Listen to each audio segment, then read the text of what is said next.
Hello and welcome to Funding with Trust, the podcast for people looking to have more impact in international development. I'm John Deeks, and with Eve Omala, we're the co-hosts of Funding with Trust. There are a number of outstanding grassroots organisations doing critical, life-saving work in every community, in every country across Africa. However, they are not the focus of many donors' funding. Did you know that only less than 1% of all international humanitarian funding goes directly to locally led organisations? Grassroots organisations struggle to access the valuable resources they need to grow, despite having the potential to be more impactful and more sustainable. That's right, John. We hear funders say things like, I want to fund grassroots, but they are lacking in their capacity. They cannot grow as fast. They cannot scale, cannot measure impact, and many other reasons. But the thing is, it all comes down to trust. Funders do not really trust grassroots organizations enough to deliver on their visions. And you see, the reasons that they're giving are mostly rooted in a biased lens. Funders define success and capacity according to the ways in which they function, but not necessarily in the ways in which capacity is defined at the grassroots level. But funders need to redefine their understanding of these concepts, the concepts of success, impact, sustainability, and effectiveness. And with the work that I've done and my deep engagement with grassroots organizations, I have proved that they can be trusted, they are delivering impact, and have the potential to grow their programs if supported. So Funding with Trust exists to create more genuine, trust-based and equitable partnerships between donors and Africa-led organizations by showcasing the work and impact of grassroots organizations. Now, Eve, as you know, I'm coming to this as someone who's not aware of just how important locally led initiatives are and how little money goes to them. What are we hoping to achieve with this? Yeah, so I will summarize this in 3 major points. One is we want to showcase the work and the impact of grassroots organizations. We are going to hear from outstanding African grassroots visionaries who are going to share more about what they have been able to achieve, how they have prioritized resources based on local need, and how they have changed attitudes in their communities. All of these achieved with very minimal overheads.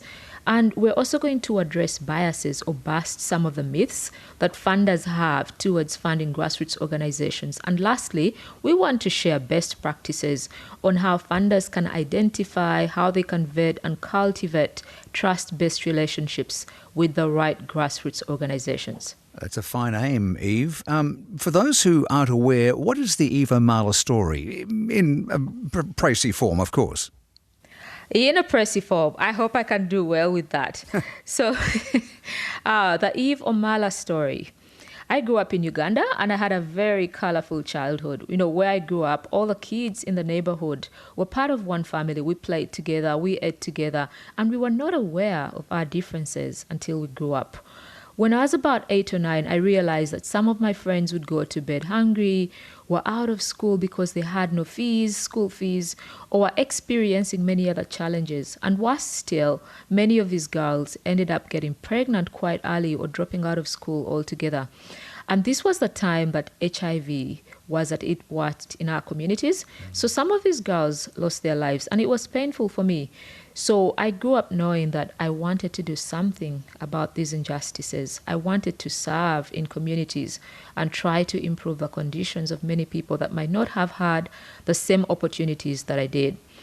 So my work in international development started off with the Global Health Corps, where I served as a fellow in Washington, D.C. to improve access to HIV care and treatment for underserved communities. And I moved back to Uganda after my stay in the U.S. and worked with Reach Out Mbuya, an HIV/AIDS organization, still focusing on HIV care and treatment for underserved communities. I then switched to the donor side of things, started off by working with Segal Family Foundation as their first program officer, and later as the director of operations, overseeing the foundation's grant-making activities, where we were disbursing over $10 million annually to about 180 grantee partners in sub-Saharan Africa. And currently, I'm working as the African Portfolio Manager at Partners for Equity, where I oversee a portfolio of African-led grassroots organizations. And in my role as a donor, I have been able to create more impact and help create shifts in perspectives towards grassroots organizations.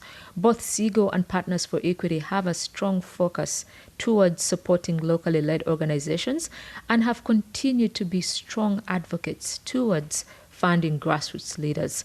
I really hope we can continue to do a lot of this work and champion their work. So, yeah, John, now that's a bit about me, but what is your story?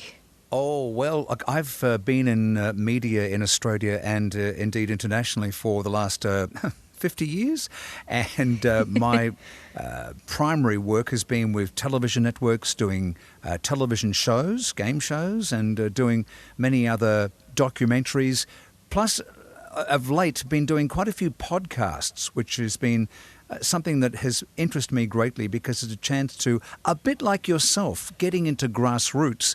Podcasts are very grassroots as well. And it's a way to bring to the public, bring to people who are interested and focus in on a story that people can take then, listen to, and it's very specialised. So I'm very proud in the latter life of my career to be involved in podcasts and certainly into something such as what we're trying to achieve here with you, Eva Mala. Awesome. It's a privilege co-hosting this with you, John. And if you'd like to listen to any of our episodes of Funding with Trust, simply go to, all the W's, Funding with Trust, one word, fundingwithtrust.org, on iTunes, Spotify, Google Play, or wherever you get your podcasts. And please come on this journey of discovery with us.